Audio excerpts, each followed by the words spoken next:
Good morning, everyone. It's Stephanie Luares from Heart and Soul Fitness and Wellness. And apparently, today is the day of technical issues. This is now the third time I've come to record this video, but here we are. And so, today, talking about weight stigma in the workplace. And yesterday, I talked about weight stigma, weight bias with healthcare and medical practices. And that's something that's pretty cut and dry, very definable. When we get into looking at stigma and bias in the workplace, this is something that is not so clear. And we need to look at what are our perceptions of appearance versus reality of capability. And not having that really specific definition, looking at stigma and bias in the workplace can be a little bit subjective. So really the best way that I know how to explain this is through my lens, through my experiences, because as a fat person, my experiences are valid. And there are two situations that come to mind when I think about weight stigma, weight bias in the workplace. And the first was well, it wasn't the first, but the first example was in my previous career. We had these evaluations, these reviews. It happened, I think, every year for the first 5 years. And then after 5 years, it was every 5 years, every 3 years, something like that. Might have been every 2 years. I don't know, but they weren't every year at that point.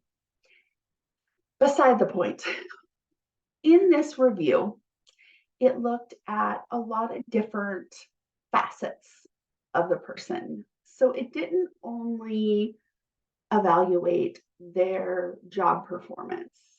It really went to the extent of evaluating the person. And in addition to a lot of questions that were horribly inappropriate and none of your damn business, one of the questions in this personal section, this personal development section, was in regards to the BMI. And they gave you a chart, which was not the standard BMI chart anyway. And basically you had to check yes or no if you fell into the appropriate place on the BMI chart. And not only as a fat person would I always have to check no, but it was set up that the large portion, the majority of people within this organization couldn't check yes. And it comes back to that medical bias, that health bias, in that what is a height weight ratio have to do with someone's ability, their capability, their intelligence, their productivity. Not a damn thing. And so, what you go through this review process, you could write pages and pages about your accomplishments, about the things that you were doing, the things you were working on, the lives you were impacting. But it always would come back to this question. And in the review process, you'd be told by your evaluator, well, this is a mark against you. You got to lose weight. Why? My physical size does not hinder my intelligence, does not hinder my endurance. It does not hinder my ability to do my job. It does not hinder my ability to connect with people, to educate, to serve, to care. And it really, if it was something that they were looking for productive conversation, the question should not have been, do you fall within this BMI range? But really looking at the personal habits that someone employs in their life. You know, do you have those habits in your setup? Do you have this framework to ensure that you have the physical stamina, the emotional stamina for the job? Do you have habits in place that help you to move freely, to be able to meet the physical endurance needs of this position? That would be a much more productive conversation, because I can tell you, I have a whole lot more endurance, flexibility, strength, stamina than people half my size. But that's because I have those habits in my life that cultivate that. And so it wouldn't matter what I would write in in support of myself, those comments to basically defend yourself, um, because I had to check no. And this this was this place of being judged solely on obligatory reasons. It's the same thing as if someone was to look at you and say, you're too tall, you're too thin, you're too fat, you're too short, so you can't do XYZ, which is just not the case. I experienced this for over 15 years between the whole process I was in this organization. Absolutely ridiculous. There was nothing productive that ever came from those conversations. This was a place where I was continually being judged on size versus ability. And I can guarantee you that is why every time I made myself available for speaking, for travel, for particular opportunities, for being a leader in areas that were in my wheelhouse, where it affected my expertise, I was passed over 100% of the time. I can't give you one example of a time where I raised my hand, I said, I want to do this, and someone of a quote unquote normal size was chosen over me. There was a lot of advancement opportunities in different areas that I never got to experience because I was judged based on a lot of criteria that was inappropriate. That's where we see a lot. That's an example of where we see biases come into play, where our worldview, where our perception causes us to make choices. My other example of stigma and bias in the workplace falls more under accessibility. When you look at employment, people with disabilities are protected by ADA laws, racial discrimination, sexual orientation discrimination. Many of these have some level of legislation, of human resources law that protects these individuals. There is only one state out of 50 that has legislation that directly impacts weight stigma in the workplace, that you cannot discriminate against somebody based on their size. Now, there's a few other states that are starting to put that language together, have that legislation in process, but it's not at a stage where it's protecting people. And coming back around to this place of accessibility, not only do we look at, okay, how does this workplace fit people? How is it accessible to people? We look at able-bodied, average-sized individuals. So a number of workplace environments are not created for larger people. There may not be appropriate seating. There may not be appropriate space to walk around the workspace. There might the design and physical presence of furniture and things like that create an accessibility barrier.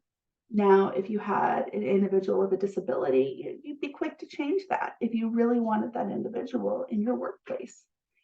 But very often you don't find employers that are like, oh, that chair doesn't work. Oh, that chair is not uncomfortable. Let me get you something that does. It may not seem like a big deal, but until you've been in that position and someone's making that judgment call, somebody's making that value call against you, it's difficult. It's essentially saying, I don't value you enough as a person to provide you what you need to do your job. One of the, so back to that accessibility, the other example that I have is my second job. I worked at, didn't everybody? We all worked at McDonald's. Now, you see, I almost made the excuse, but I was in a larger body than I am today when I was in high school and had this job. And you had to wear a required uniform. And so the uniform that fit me was at the very top end of what was available from their distributor, whatever. But it was extremely tight, extremely uncomfortable. I was not able to move comfortably, freely, and quite honestly, it hindered it took away from my ability to do the job. Because not only was I self-conscious about how it looked, I was physically uncomfortable, and I wasn't able to move in the fashion that was appropriate for the job. I mean, fast food is fast. You need to move quickly. So you need to have that ability to actually move your body. But when you're not wearing clothes that fit properly, that it doesn't work like that. We all know that. When we wear clothes that don't fit, things don't work as well. And it takes intentional action to provide inclusive sizing. It's very easy for an employer to say, I'm going with this company, this distributor, because they have this range at this cost. So instead of going with maybe a different distributor that has a extended size range that has more inclusive sizing, or just sourcing a second distributor that has those sizes available, you have to fit within this structure. And that is a place where it is not difficult. It might cost a little bit, but it is not difficult to provide your staff with what they need to thrive. Now, had I had a uniform that fit properly, not only would I have moved a lot easier, would I been more comfortable physically and emotionally, I would have been more engaged in the job itself than worrying about how to exist in my body in this uncomfortable situation. And that's a place where people are made to feel less than. Again, coming back to that idea of I don't value you enough as a person to provide you what you need for success.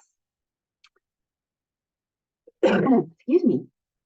And it comes back around to this place of what is our ingrained bias? What is our worldview of fat people? And for a lot of people, they have to get very honest with themselves that I look at somebody and I see lazy, unintelligent, not capable, when you might not know anything about that person. And so this is where, again, we come back around to what are somebody's actual qualifications? Does this person have the technical knowledge? Does this person have the physical endurance? Does this person have the expertise to fill this position? Not, I don't want someone that looks like this because they're not going to perform well. You don't know that. And this is why this conversation around weight stigma awareness, around weight bias has to continue. Because until we can get very honest with ourselves, very open with ourselves on what is holding us back from including all people that are capable, that meet qualifications, then there's always going to be that disconnect. And, again, it's not an overnight thing. It's not a cut and dry thing, but it is something to start to open your mind to think about, are these the things that I'm doing and how can I change them? And if you're not quite sure, you're trying to feel things out, you don't want to say or do the wrong thing, let's hash this out together. Because until we know better, we can't do better. So that awareness is not enough. That awareness has to come with action. And so if you're kind of like, I'm not sure what to do. Am I even doing this in the first place? Let's talk about it. Drop a comment, reach out to me. Let's hash this out so that you are providing those equal and equitable opportunities for everyone, or that you can call those things out in your place of business or where you see these practices being carried out in businesses that you support, because dollars talk. And how can we change this conversation for the better? So yesterday we talked about weight stigma and bias in healthcare and the medical field. Today we talked about the workplace, and we've got a couple more topics to dig into and think about over the next few days. So I'll be back tomorrow with a little bit more for you to chew on. Have a great day.